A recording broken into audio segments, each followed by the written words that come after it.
Welcome into this Fox 32 post-game edition of the News at 5. Lou Canellis with you. Joining me on our panel, Tina Nguyen. The Score's Matt Speigel is in the house.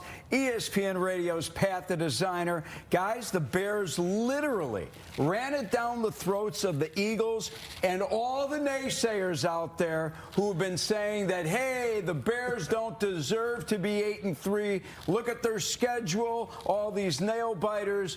They looked really good against the defending Super Bowl champs. This is a conversation-changing win. You went on the road and beat the defending Super Bowl champs, and there is no question as to which team was better coached, more unified, more competitive, more communicative, and more physical. The Bears out-physicaled the Super Bowl champs. This is an incredible game. Listen, we learned a lot today about the Chicago Bears. Chicago, the Bears are 9-3 on this season. Just take a moment to soak that in. They are a physical team, got a solid offensive line, a run game as well. DeAndre Swift, Kamananga, which we'll get plenty more into in just a minute. But the defense, right, had some injuries. Guys stepped up, and a Thanksgiving miracle, you stop the tush push. Pat, will you do me a favor? Digest the fact that the Bears are 9-3. For the first time since 2010. Lou, I think the bigger story in all of that is... Oh, I know what he's going. We have bookend tackles, Lou. Lou, I was 10 years old the last time the Chicago Bears had bookend tackles. Am I the only one that's this excited about this? We've got Darnell Wright, who's starting to look like an all-pro. He had a bumpy game today. Had a rough game today. I'm not going to say, but overall throughout this season, I felt really good about Darnell Wright. And now you get Ozzie Trapillo, who we've been waiting for all season. People have been chomping at the bit going, you got to get this guy out there. What'd you draft him for? This is what you drafted him for, and he looks phenomenal. There was an incredible moment on Wednesday when Ben Johnson finally let you know that Ozzie Trapillo might actually be the starter over Theo Benedett, even though Theo was a full participator in practice. Ozzie Trapillo, as a found guy now at left tackle or right tackle or swing tackle, is a pretty amazing thing. The fact that they went out and ran the ball like that over and over and over, 282 rushing yards as a team against the Eagles. That was something. That was thrilling. Dennis Allen said, we have a plan for the tush push. And it leads me to my next topic. And this just cannot be overlooked. The coaching on this staff is just top-notch, starting at the top with the leader in Ben Johnson, but then the assistants that he has put together. I'll go to the linebackers coach, Richard Smith, who is 70 years old, the oldest assistant coach in football, but he has taken second and third stringers in the middle of that defense and turned them into impact players on this team. You know what I love about the assistant coaches is just how they prepare backups to play. And we've heard stories about it all week after what happened last week. Dennis Allen does pop quizzes in the defensive meetings, and whether you're the highest paid player or a practice squad player, you're expected to know the answer. That kind of detail. But I'll go to the offensive line coach, Dan Roshar, as the all-star on this assistant staff. Thank you. Yes. Guy who got pulled out of retirement for the second time in his life, and the job that he's done with these guys. But it is coaching and identity from top to bottom. The mandate for year one for Ben Johnson on the inside, Lou, as you know, flip the culture. And he flipped the culture of this thing. We haven't even mentioned the name Caleb Williams. They are not sitting around waiting for a superstar quarterback to come in and rescue the entire franchise. They've built an offensive machine, and Caleb was a game manager today, and a pretty darn good one. No, and I think I said this before the game actually got played on the Chicago Bears podcast, and me and Shay Norland got into a big argument about it. But I said I felt like the Bears had the coaching advantage coming into this game. We've seen Ben Johnson call a game plan where he's able to put up points versus Vic Fangio before in Detroit. Also, the biggest question that we had was, okay, well, how's Ben going to be managing the games through this 8-3? I feel like he's called you games that have won you the game. 9-3, Pat. Oh, I'm sorry. 9-3. Got to make sure I say it the right way.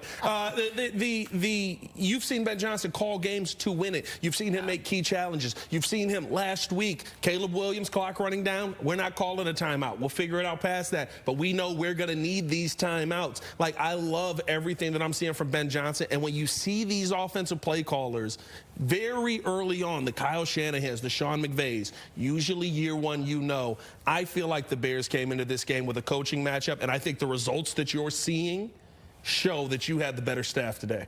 Yeah, no doubt about that. I mean, you look at Ben Johnson, 12 games into this Ben Johnson era. They are way ahead of schedule. I think we can all agree with that. But he's so good, right, at making adjustments, especially second half adjustment, right? Seeing the defense encountering it. And you even go back to some of the close games that they've won. They've won because Ben Johnson has put them in the position to win those games. You know, there was a moment in this game where there were a couple Ben Johnson play calls I didn't like, yeah, right? 100%. There were a couple ones on third and short and a couple where, you know, he could have run it and did not because they were dominating on the ground. But when they came out middle of the third with that drive, we had to write it down and check the stats. 12 plays, 87 yards, 9 of them on run plays. It goes through the third and into the fourth and culminates in the Kyle Monangai touchdown.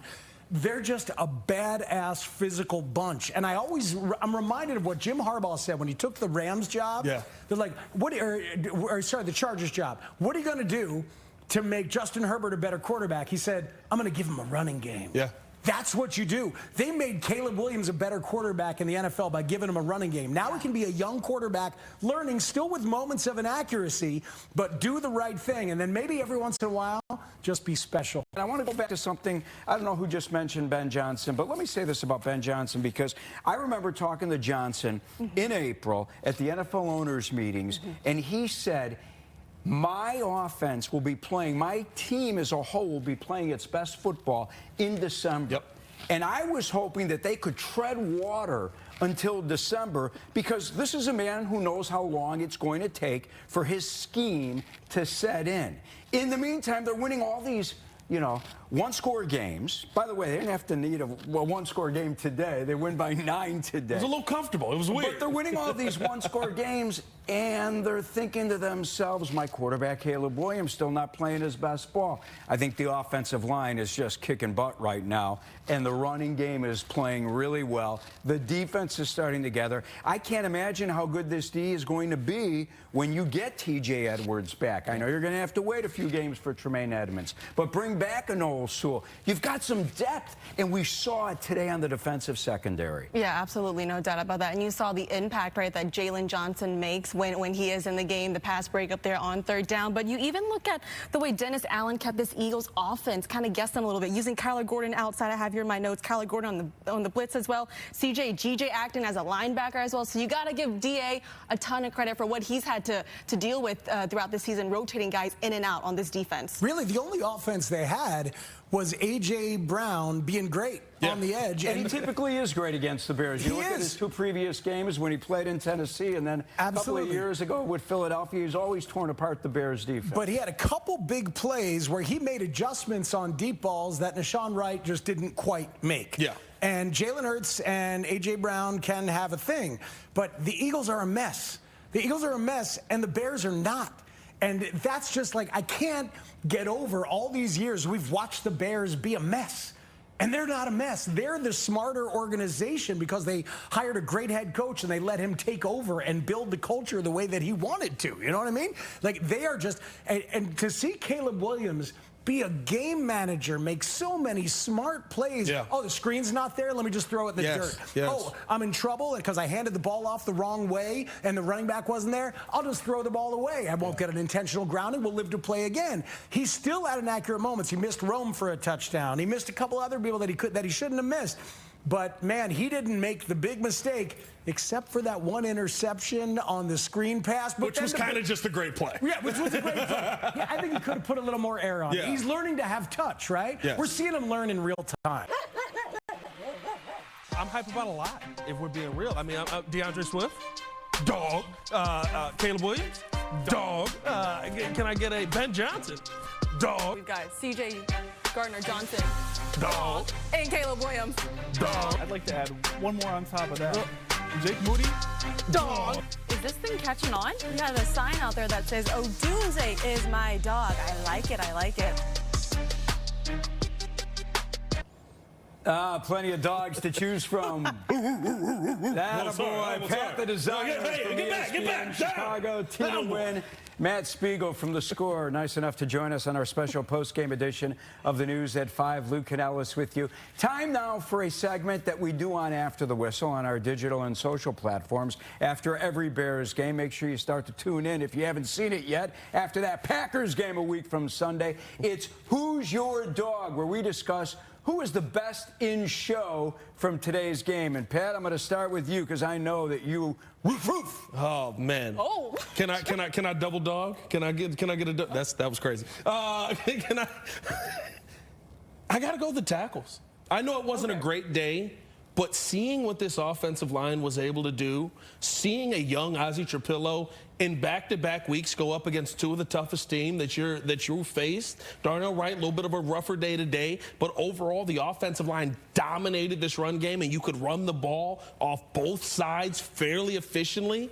Give me a little Ozzie Trapillo. Give me a little Darnell Wright in the run game. Were you hoping that he would start Trapillo instead of Theo Benedict now that Benedict's back and healthy? You know or did you want Benedict out there? I understand if you put Theo back out there and you say it's your job to lose, but understand what we just saw from Ozzie. But you also have to take into account that game that we saw from Ozzie versus the Steelers versus one of the tougher defenses that we've played the entire season. Ozzie had essentially the left side silent. That's a very different situation than what we had with Theo. Not to say Theo was playing poorly, but there were moments where you went, Theo got beat on that one. Theo missed that one. That's a tough play right there for Theo. We just didn't say that. And so I think when you've got the guy that you drafted in the second round walking in and playing extremely well, do you want to disrupt that? Probably not. So Theo is supposed to be the better run blocker. That's why I was kind of expecting to see Theo if both were healthy. But Ozzie blocked his butt off today in the run game. Yeah, especially in the run, yeah. And he makes the GM look good because don't forget, they selected Ozzie Trapillo in the second round. And you're waiting for the second rounder to prove why he was selected so high. Tina, who's your dog? My dog, okay. Last week I said Nahshon Wright. I'm going to go with Nahshon Wright again this week. Back-to-back weeks here. He is my dog of the day. I mean, he went from being a depth piece on this Bears defense to a straight-up ball hawk, 5 interceptions. But today, he stopped the tush-push right there. So my dog of the day is Nahshon Wright. The story behind Nahshon Wright is just incredible. I mean, this guy spends 3 seasons in Dallas. He has 1 interception, started 4 games with the Cowboys in 3 years with the Cowboys. Comes to Chicago with Al Harris, all right, who was a DB coach in Dallas. Harris saw something in this guy. What a great story. Loses his coach, man. So emotional just a week and a half ago. And now he's going to the Pro Bowl. Yeah. I mean, guy's got 5 interceptions and 3 fumbles recovered. I mean, he's going to the Pro Bowl. And now the Bears might trade Tyreek Stevenson in the offseason with 1 year left on his contract. Well, we got a lot of good stuff going on. I'm just saying. That could be a good thing. You still got to make sure you can bring back C.J. Gardner-Johnson, right? For sure. You got to keep that depth. We have seen now, you've got Terrell Smith out for the season. Without a doubt. But we have seen where depth is so important in that secondary. Without a doubt. It's just Tyreek hasn't shown you flexibility other than cover corner, and he hasn't quite shown you consistency. But that's a conversation for the offseason. How about a dog? DeAndre Swift, baby. I mean, that's my guy too. So you take it away. I'm sorry, but no, take it away. You said it in pre. I was saying it during the game. This is a DeAndre Swift revenge game. Yeah. Because he had the 1 year with the Eagles where he put up 1,000 yards, but then they were like, "We don't need you. We're good," and they win the Super Bowl without him. He then comes here and has kind of a year last year where he ran kind of soft. He did not run soft this season from moment one. Whether it's Eric Bieniemy getting in his head, whether it's Kyle Monangai pushing him, whether it's the realization that this can be an offensive juggernaut running the ball, which is a crazy thing to say about the Bears. He has run with purpose all year long and did so today. And he came in one time after a Monangai had 3 runs, and he was explosive with the speed, was Swift. At one time, he bounced one outside in a way that used to drive me crazy last year. And I'm like, you know what? Now when you bounce it outside, they're used to you running hard inside, and that worked to pick up a first down. Wow, so good to see C.J. Gardner-Johnson in a Bears uniform. And we talked about DeAndre Swift with a chip on his shoulder going into this football game. How about this guy? How about that pickup by Ryan Poles, trusting Dennis Allen, who knew him well, and giving that guy what might be his last chance, might have been his last chance in the NFL. Maybe he's earned a lot more after that, after this showing. And I'll always remember Kevin Byard saying, maybe we need his swagger. Yeah. This is a town where that you guys saw it with Dennis Rodman. Sometimes a team actually needs somebody like that. Yeah. If anything, CJ's only helped things in this town. I love what he was saying there, you know, separating themselves, going from good to great. And they certainly, I feel like, proved that today, certainly quieting some of the naysayers. And I remember talking to one of the guys in the locker room just a few weeks ago, and I asked him, what's been the biggest difference this year compared to last year, right? He said, really on this team right now, anyone believes they can go out there and make a big play. Last year, they didn't want to be the guy because they didn't want to mess it up. This year, this coaching staff has instilled so much confidence and belief in all of these guys, and GJ is certainly an example of that. If anyone knows what it's like to get together with a bunch of personalities on a team, all right, and make that Super Bowl run, it's that guy. Yeah. Because he's not done it once, he's done it twice. Yeah. He's been in the big game twice, and listen, he was humbled. He talked about, in a conversation with Cassie Carlson, he talked about sitting by his phone at home for 2.5 months, waiting for someone to call. It's a guy who led the league in interceptions with 6. And nobody called, not because of what he did on the football field, but because of how difficult he was to work with off the field. Yeah, sometimes you have an eye-opening experience. It feels like that's what that 2 months at home really did for C.J. Gardner-Johnson. You always knew that he was a talent, but I think it speaks to his level of maturity and how he's grown to be able to come in here and, from how it seems, be a phenomenal teammate to everybody that's in that building as well. And on top of all of that, I think it also speaks to the growth of the Bears. We would have never gone after a player like this. I remember when Jalen Carter, oddly enough, we're playing Philly here, was on the table, and the first thing they said was, well, you can't bring a guy here because you don't have the culture that can develop that guy and keep him from being out of trouble. Didn't. That's the second that you need to fire a head coach, and we didn't do that season. And I think if you don't have the culture to bring in a talented player, you've got bigger problems, and I think we saw that play out last season, throughout the last couple of seasons with Matt Eberflus. This year, there is a culture of, I know that we've got the guys that are going to go out there and help us win games. Oh, on top of that, we got a little bit of extra swagger here from C.J. Gardner-Johnson that we can bring in, and he fits a role perfectly.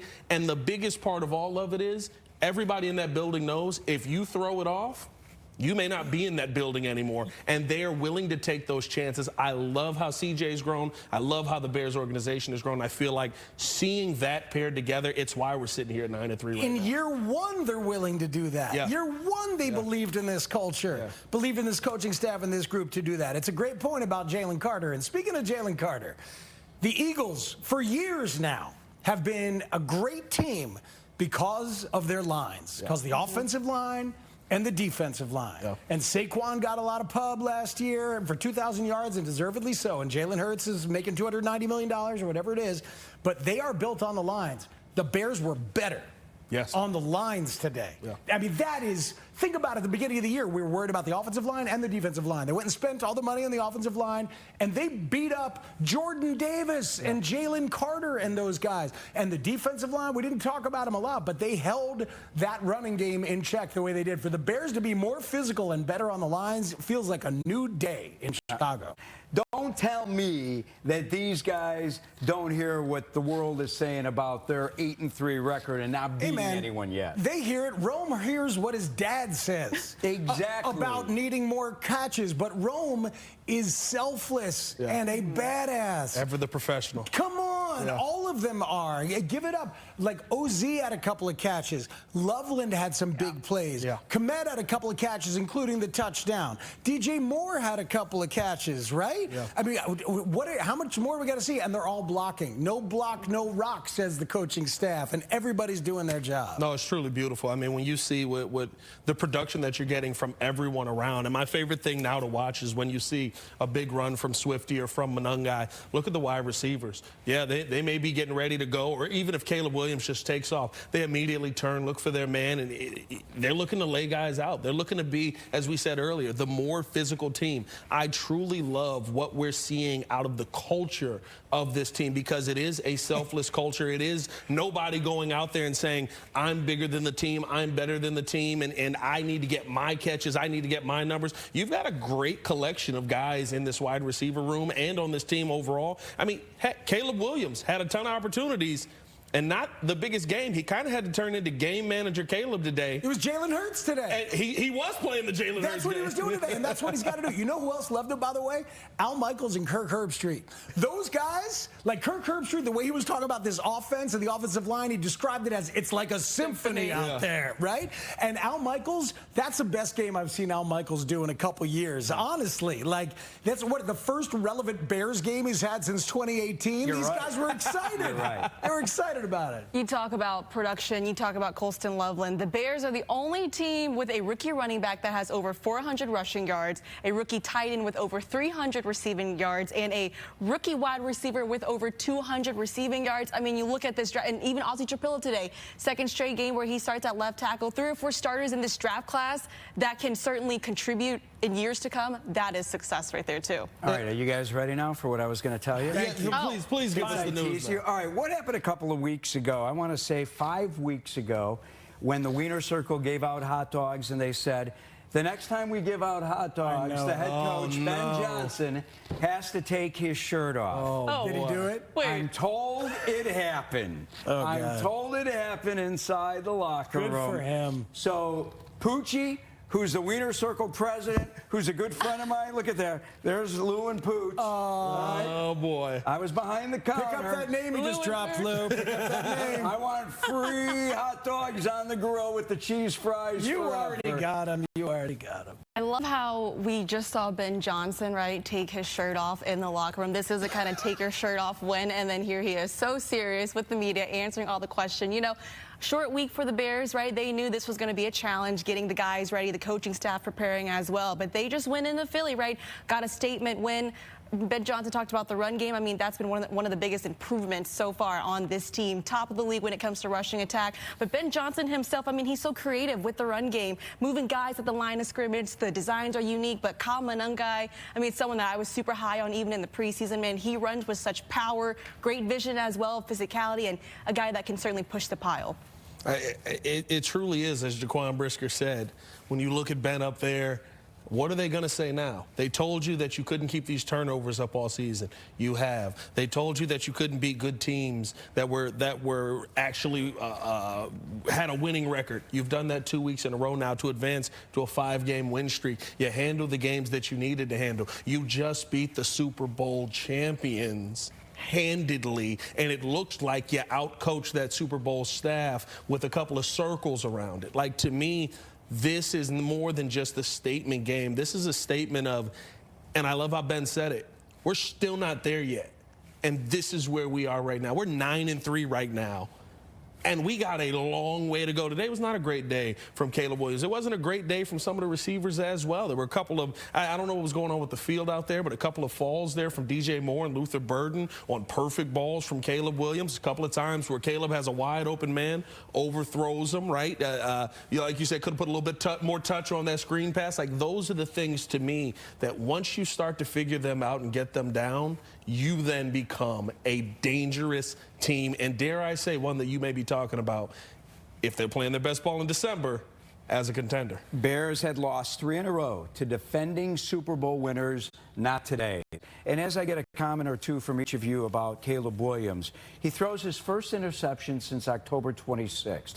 And while I understand that fans out there want the guy to throw for over 300 yards, and Ben Johnson has talked to him about, you know, completing 70% of his passes, he has done such a good job of protecting the football. And if you look at the numbers, when the Bears win the turnover battle, or any team in football, the New England Patriots for that matter, you usually win. And Caleb Williams has put his team in position to win more games than lose. So it's been 26 games now since he's had 2 turnovers in a game. 26 games.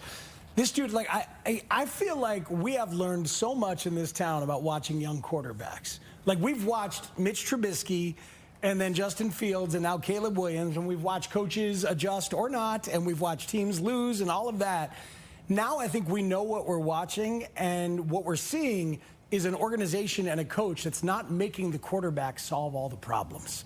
They're just asking the quarterback to be simple, to be smart, to learn the situation, and they're giving him a running game. And I thought Caleb had all kinds of issues with accuracy. He's 33rd in the NFL in completion percentage, okay? Yeah. And that's got to get better if they're truly going to get Super Bowl worthy. But in terms of touch and game management, they get to that last drive, 3rd and 4. Good touch on a ball to DJ. Wide receiver screen to OZ on a 3rd down. Great execution on that. And then the Kmet touchdown, and he talked about it there. He had the check down, but he knew it's only 2nd down. Oh, hole's open? Why don't I take a shot? And just a beautiful, special ball. So with all the problems, we're seeing a kid mature as a person and a player before our eyes. You talk about learning a lot about Caleb Williams this season. I talked to his old offensive coordinator at Gonzaga this past week, and he said he's always had this poise at the end of games, always had this desire and will to win. In Chicago, we're seeing it, especially this season, 5 fourth-quarter comeback wins this year.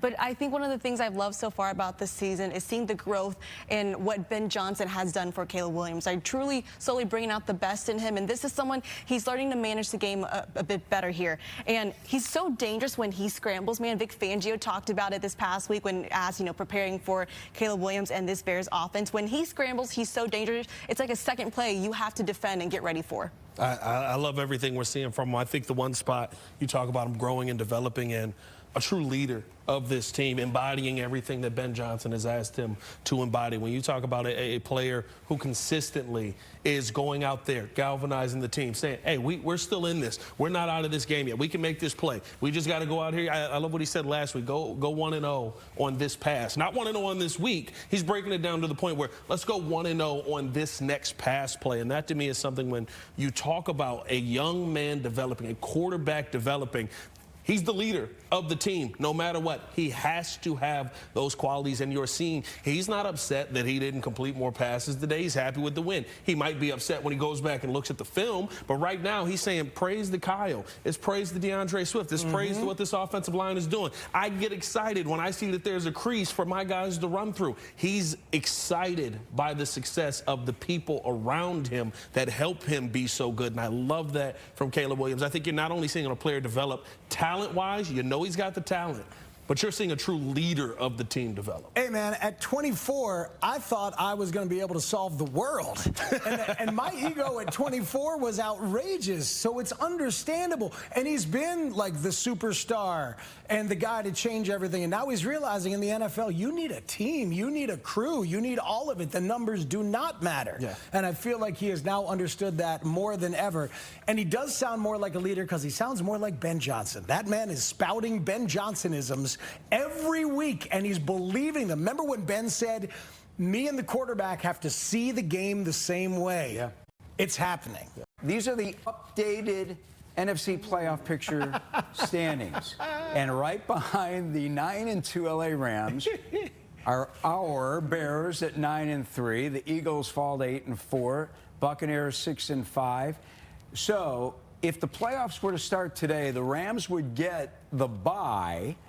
The Bears would play the Niners, the Eagles would get the Packers, and the Buccaneers and the Seahawks. And speaking of the Packers, guys, give me a quick preview as the Bears get ready for the Packers next Sunday, a week from Sunday at Lambeau Field. 3:25 start right here on your home of the Bears, Fox 32 Chicago. Which Jordan Love are we facing? You took, yeah. That's in me, man. That's it, because that dude is capable of 4 touchdowns yesterday, crazy accuracy on the run. He's got Christian Watson back. That makes him much more dangerous. He loves that guy, and with good reason. So I'll let you talk about Micah Parsons. Yeah, but my God, Christian Watson and Jordan Love and that offense, they could score. We'll see. And by the way, they did it. No Tucker Kraft, right? That was his top target going into the season. Yeah. Office speaks, what kind of Jordan Love are we going to get? The one that turns the ball over, or the four passing touchdowns yesterday? I mean, defensively, they've got a lot of great playmakers on it, especially Micah Parsons. We know that. We know that when Parsons was traded from Dallas to Green Bay. So that defense is so good. But again, I think it's going to come down to Jordan Love. Which one are you going to get? He's got a healthy Christian Watson now, which is all the difference in the world. And Josh Jacobs looked pretty darn good out there, healthy as well. Yeah, you saw today the game plan you're going to have to use in Green Bay. The game plan made Santa Claus leave. Can we talk about that? Like, Santa left Philly today. Your game plan ran Santa If there was snow, they would have thrown snowballs. You know what I mean? Like, you ran him out of Philly. And so, like, I think that's the answer versus a Michael Parsons-led team. This is a defense you just played that has elite pass rushers on it. And, yes, Michael Parsons is one of the best. How do you neutralize that? You run the football right at him. You just had two dogs do it, and Kyle Monangai and DeAndre Swift. You need to see more of that. And I think as far as the takeaways go, this Bears team is opportunistic. And Jordan Love, no matter how good the game is, even in yesterday's game, puts a couple of balls in harm's way. The Bears have had a tendency to find a way to bring that football in. And so to me, I think this is actually, as crazy as it is to say, advantage Bears going into this game versus Green Bay. Wow, you can beat anybody. This you can beat anybody. That's what you proved. All right, that is going to do it for us. For Tina, Pat, Matt, and our entire crew, I'm Lou Canellis. Thanks for watching during this holiday week.